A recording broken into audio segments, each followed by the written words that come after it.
আপনি কিভাবে জিব্রাইল আলাইহিস সালামের নাম বলেন, কিভাবে উচ্চারণ করেন তার নাম? জিব্রিল, জিব্রাইল, জিব্রাইল, জিব্রাইল, জিব্রিল, এই 5 ভাবে তার নাম উচ্চারণ করা হয়। আর এটা বিভিন্ন কিরাতের মাধ্যমে বর্ণনা করা হয়েছে। ইল ইল মানে আল্লাহ সুবহানাহু ওয়া তাআলা, এ নিয়ে কোনো মতপার্থক্য নেই। জিব্রা মানে বান্দা বা দাস। তাহলে জিব্রাইল অর্থ আল্লাহর দাস, সুতরাং এটা হলো তার নাম এবং নামের অর্থ। রসুল সাল্লাল্লাহু আলাইহি সাল্লাম এবং আল্লাহ সুবহানাহু ওয়া তাআলা কিভাবে তাকে সম্বোধন করতেন, এটা আসলে একটা মজার বিষয়। যখন আমি এই বিষয়ে গবেষণা করা শুরু করলাম, প্রথম দিন এটা দেখে খুব অবাক হলাম যে আমি বুখারী শরীফ থেকে জিব্রাইল আলাইহিস সালাম সম্পর্কে বর্ণিত সকল হাদিস সংগ্রহ করলাম। প্রথমে যে হাদিস জিব্রাইল আলাইহিস সালামের নাম উল্লেখ করা আছে, রসুল সাল্লাল্লাহু আলাইহি সাল্লাম বলেন জিব্রিল সাল্লাল্লাহু আলাইহি সাল্লাম।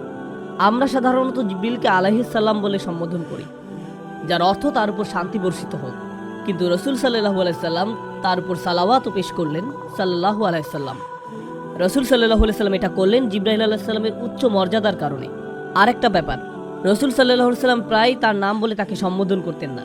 জানেন কিভাবে করতেন? তিনি বলতেন, যিনি আমার রবের নিকট থেকে আসেন। আল্লাহ সুবহানাহু ওয়া তাআলা বিভিন্ন উপায়ে তাকে সম্বোধন করেন, সবগুলো আমার পক্ষে বর্ণনা করা সম্ভব নয়, এটা আরেকটা বিশাল অধ্যয়নের ব্যাপার। যিনি আমার রবের নিকট থেকে আসেন, ইনশাআল্লাহ ভবিষ্যতে এই বিষয়ে আলোচনা করা যাবে। তবে সবচেয়ে কমন যে বিষয়টি আপনি পাবেন তা হলো রূহ, স্পিরিট, শব্দটি আত্মা। আল্লাহ তাকে বলেন আর রূহুল কুদুস, পবিত্র আত্মা। আল্লাহ বলেন আর রূহুল আমিন, বিশ্বাসী আত্মা। আল্লাহ বলেন রূহানা, আমাদের আত্মা। আল্লাহ তাকে আরো ডাকেন রাসূলুন কারীম, সম্মানিত বার্তাবাহক। সর্বশেষ আরেকটি নাম বলেই আমরা অগ্রসর হব সময় স্বল্পতার কারণে। এই নামটি আল্লাহ বা রাসূল সাল্লাল্লাহু আলাইহি সাল্লামের পক্ষ থেকে নয়, বরং ওয়ারাকা ইবনে নওফলের কাছ থেকে, যিনি ছিলেন খাদিজা রাদিয়াল্লাহু তাআলা আনহার চাচাতো ভাই। ওয়ারাকা বলেছিলেন ইনি হলেন আন-নামুস, আন-নামুস, যাকে মুসা আলাইহিস সালামের কাছে প্রেরণ করা হয়েছিল।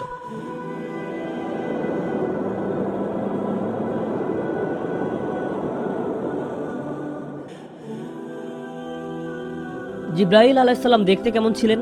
জিব্রাইল আলাইহিস সালাম বিভিন্ন রকম আকৃতি ধারণ করতেন। তিনি মানুষের আকৃতি ধারণ করতেন, আবার কখনো কখনো তিনি ফেরেশতার আকৃতিও ধারণ করতেন। রাসূল সাল্লাল্লাহু আলাইহি সাল্লাম বলেন, আমি জিব্রাইল আলাইহিস সালামকে দেখেছি আর তার ছিল 600 ডানা। রাসূল সাল্লাল্লাহু আলাইহি সাল্লাম বলেন, তিনি আল্লাহ প্রদত্ত একটি বিশাল সিংহাসনে উপবিষ্ট হয়ে সম্পূর্ণ দিগন্তকে ঢেকে ফেলতেন। রাসূল সাল্লাল্লাহু আলাইহি সাল্লাম আরও বলেন, ওই 600 ডানা শুধু ছড়ানোই থাকতো না, তার ডানাগুলো থেকে প্রতিনিয়ত মণিমুক্তা ঝরতে থাকতো। আর তার ডানা রং ছিল সবুজ, তার পায়ের পাতার রঙও ছিল সবুজ। ফেরেশতার আকৃতিতে তাকে এমন দেখাতো। আর তিনি হলেন অন্য সকল ফেরেশতাদের চেয়ে আলাদা। মানুষ্য আকৃতিতে তাকে কেমন দেখাতো? জিব্রাইল আলাইহিস সালাম কয়েকজন মানুষের আকৃতি ধারণ করতেন, তাকে বিভিন্ন রকম দেখাতো। কিন্তু যখন তিনি রাসূল সাল্লাল্লাহু আলাইহি সাল্লামের নিকট আসতেন, তিনি সুনির্দিষ্ট একটি রূপ নিয়ে আসতেন। রাসূল সাল্লাল্লাহু আলাইহি সাল্লাম বলেন, দিহিয়া ইবন খলিফা আল কলবি রাদিয়াল্লাহু তাআলা আনহুর মতো দেখাতো। দিহিয়া রাদিয়াল্লাহু তাআলা আনহুকে একজন সুন্দর ফেরেশতা। দিহিয়া রাদিয়াল্লাহু তাআলা আনহুকে বলা হতো বনু কলবের ইউসুফ। ইউসুফ আলাইহিস সালাম সম্পর্কে মহিলারা কি বলেছিল? ইনি একজন সুদর্শন ফেরেশতা। তো দিহিয়াকে বলা হতো বনু কলবের ইউসুফ। মহিলারা দিহিয়াকে পছন্দ করত।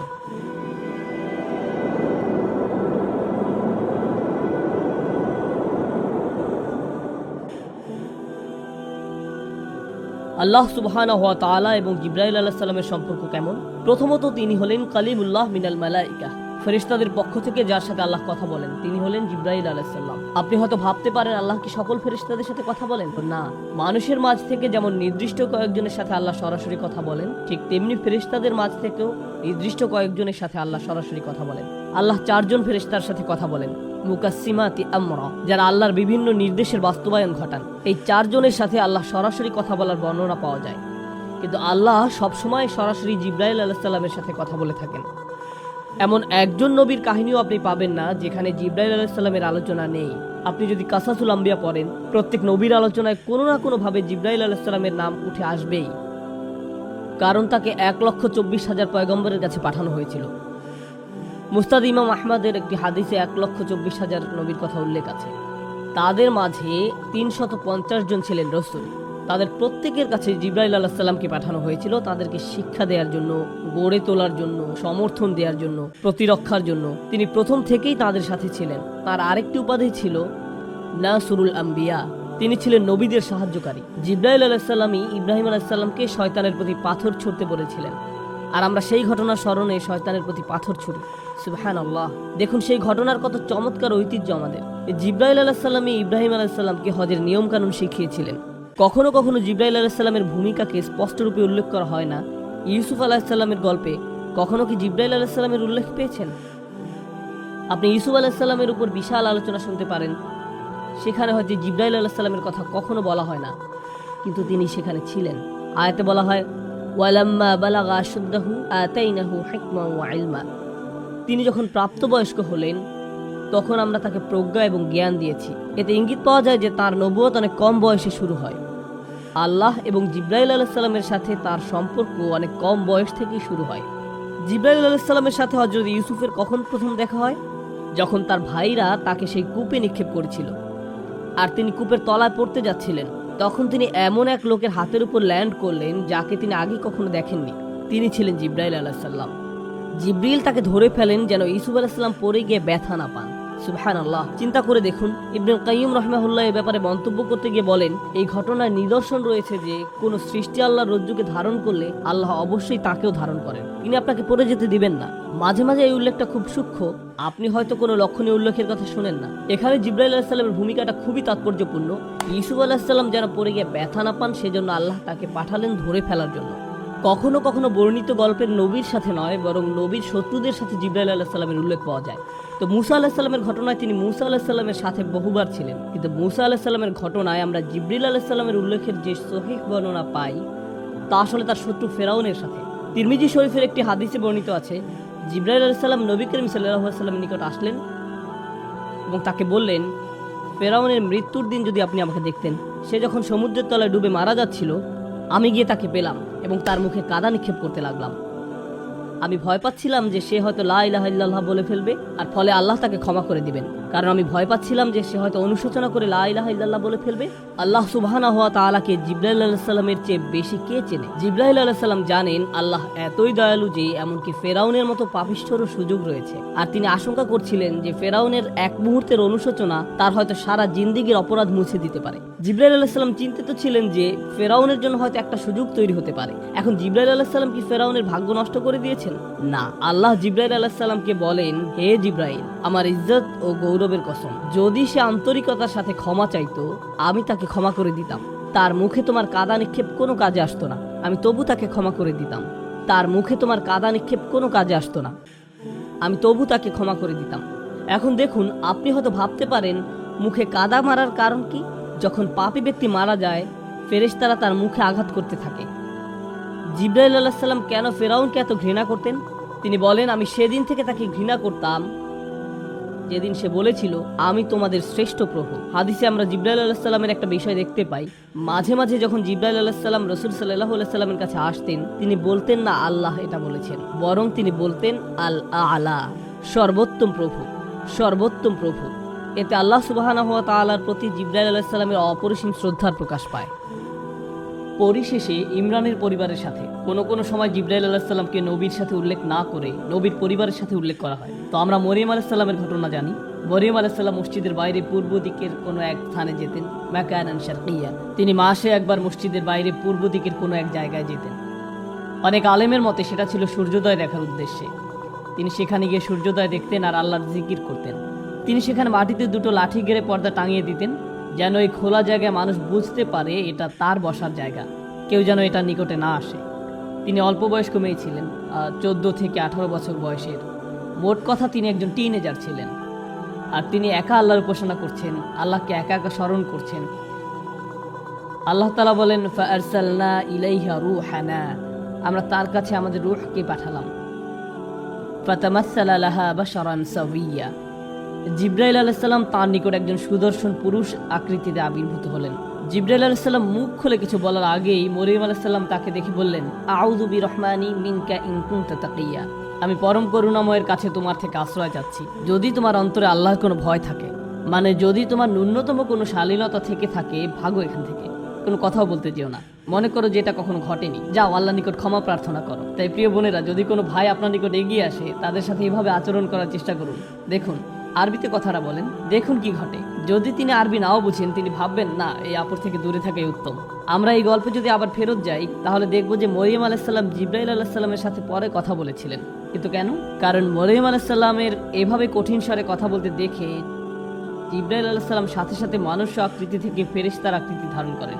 তিনি তার মানুষ্য আকৃতি ত্যাগ করেন এবং ফেরেশতার আকৃতিতে ফিরে যান। আর সেটা 600 ডানার পূর্ণ আকৃতি ছিল না। এরপর তিনি কথা চালিয়ে যান, ইন্নামা আনা রাসূলু রাব্বিকি লিআহাবা লাকি গুলামান যাকিয়া। আমি আল্লাহর একজন দূত, আপনার নিকট একজন পবিত্র সন্তানের সুসংবাদ নিয়ে এসেছি। আল্লাহ এই সিদ্ধান্ত নিয়েছেন, কাযালিক, এটা ইতিমধ্যে করা হয়েছে, ওয়ালিনাজআলাহু আয়াতাল লিন্নাস ওয়া রাহমাতাম মিন্না, আমি তাকে মানুষের জন্য একটি নিদর্শন ও আমার পক্ষ থেকে অনুগ্রহ শুরু করতে চাই। ওয়া কানা আমরান মাকদিয়া, আর এই প্রক্রিয়া ইতিমধ্যে শুরু হয়ে গেছে। এখানে কাদা মানে সিদ্ধান্তের বাস্তবায়ন, আর কানা আমরান মাকদিয়া মানে আপনি ইতিমধ্যে গর্ভবতী হয়ে গেছেন। ফাহামালাতহু, অতঃপর তিনি গর্ভে সন্তান ধারণ করলেন। ফান্তাবাযাত বিহি মাকানান কসিয়া, ওই অবস্থায় এক দূরবর্তী স্থানে চলে গেলেন। গর্ভকালীন পুরো সময়টা তিনি লুকিয়ে থাকলেন। আর যখন সন্তান জন্মদানের সময় আসলো, মনে রাখবেন তিনি ছিলেন একজন অনভিজ্ঞ তরুণী, তার পাশে সাহায্য করার মতো কেউ ছিল না। তিনি পূর্বে কখনো সন্তান জন্ম দেননি। প্রসব বেদনা তাকে এক খেজুর বৃক্ষের মূলে আশ্রয় নিতে বাধ্য করল। তিনি বললেন, হায়, আমি যদি কোনো কারণে এর পূর্বেই মারা যেতাম এবং মানুষের স্মৃতি থেকে বিলুপ্ত হয়ে যেতাম। যেহেতু মরিয়ম আলাইহিস সালামের গর্ভধারণ বা সন্তান জন্মদানের কোনো অভিজ্ঞতা ছিল না, আর গর্ভধারণ এবং সন্তান জন্মদান একজন মেয়ের প্রায় মৃত্যুর কাছাকাছি নিয়ে যায়, মহিলারা যারা শুনছেন তারা হয়তো ভাবছেন, হ্যাঁ আমরা জানি। যেহেতু গর্ভধারণ এবং সন্তান জন্মদান একজন মেয়েকে প্রায় মৃত্যুর কাছাকাছি নিয়ে যায়, মনে করছিলেন তিনি মারা যাচ্ছেন। ফানাদাহা মিন তাহতিহা আল্লা তাহজানি, জিবরাইল আলাইহিস সালাম এই সময়টাতে তাকে সান্ত্বনা দিতে লাগলেন। আপনি মনে করছেন যে মানুষ আপনাকে নিয়ে কুৎসা রটনা করবে, কিন্তু বাস্তবতা হলো একসময় মানব জাতির কাছে ওহী পাঠানো হবে, আর তাতে উল্লেখ থাকবে যে অযকুর ফি কিতাবি মারিয়াম, এই কিতাবে মারিয়ামের কাহিনী বর্ণনা করুন। আর দেখো, কদ জাআলা রাব্বুকা তাহতাকা সারিয়া, তোমার পালনকর্তা তোমার পায়ের তলায় একটি নহর জারি করেছেন, আর তুমি খেজুর গাছের কাণ্ড ধরে তোমার দিকে নাড়া দাও, তাহলে তা তোমার উপর তাজা পাকা খেজুর ফেলবে। ফাকুলি ওয়াশরাবি ওয়াকররি আইনা, অতঃপর তুমি খাও, পান করো এবং চোখ জোড়াও। তোমার বাচ্চা তোমার চক্ষু শীতলকারী হওয়ার কথা। তোমার বাচ্চার দিকে তাকাও, কষ্টের দৃষ্টিতে নয়, সুখের দৃষ্টিতে। অতঃপর দ্বিতীয় পরীক্ষা আসলো, যখন তোমার সম্প্রদায় তোমার সন্তান সম্পর্কে জিজ্ঞেস করবে, তখন তুমি নিজের সমর্থনে কোনো কথা বলতে পারবে না। এবং ইতিমধ্যে মরিয়ম আলাইহিস সালামের পূর্ণ বিশ্বাস তৈরি হয়ে গেল যে আল্লাহর সাহায্য তার সাথেই রয়েছে। তাই মরিয়ম আলাইহিস সালাম যখন তার সম্প্রদায়ের সম্মুখীন হলেন, তিনি জানতেন না যে আল্লাহ কিভাবে তাকে রক্ষা করবেন। কিন্তু যেহেতু তাকে সঠিক উপায়ে প্রশিক্ষিত করা হয়েছে, আল্লাহর উপর তার নির্ভরতা চূড়ান্ত রূপে আবির্ভূত হল। তিনি ভাবলেন কিছু একটা ঘটতে যাচ্ছে, আর ঠিকই আল্লাহ সুবহানাহু ওয়া তাআলা তাকে পুরস্কৃত করলেন। এখানে জিবরাইল আলাইহিস সালাম ঈসা আলাইহিস সালামের দায়িত্ব গ্রহণ করেন। আল্লাহ সুবহানাহু ওয়া তাআলা বলেন, আমরা তাকে পবিত্র আত্মার মাধ্যমে সাহায্য করেছি। এমনকি আল্লাহ এটাকে ঈসা আলাইহিস সালামের প্রতি একটি অনুগ্রহ হিসেবে উল্লেখ করেন। আমি তোমাকে পবিত্র আত্মার মাধ্যমে সাহায্য করেছি। ঈসা আলাইহিস সালামকে জিবরাইল আলাইহিস সালামের মাধ্যমে তার সারা জীবন জুড়ে সাহায্য করা হয়। শুধু এটা নয়, বরং আলেমদের মতে জিবরাইল হচ্ছেন একমাত্র ফেরেশতা যিনি কোনো নবীকে আকাশে নিয়ে যেতে পারেন। তো যখন ঈসা আলাইহিস সালামকে ক্রুশবিদ্ধ করে হত্যা করার ষড়যন্ত্র করা হয়, তখন তাকে জীবিত অবস্থায় আকাশে উঠিয়ে নেওয়ার জন্য একজন ফেরেশতা পাঠানো হয়। কিয়ামতের পূর্বে আল্লাহর হুকুমে তাকে আবার পৃথিবীতে পাঠানো হবে, আর সেই ফেরেশতা ছিলেন জিবরিল আলাইহিস সালাম। আমি এর তাৎপর্য বোঝার চেষ্টা করেছিলাম যে কেন আল্লাহ এই কথাটি ওয়া মা তানাজ্জালু ইল্লা বিআমরি রাব্বিকা সূরা মরিয়মে বলেছেন।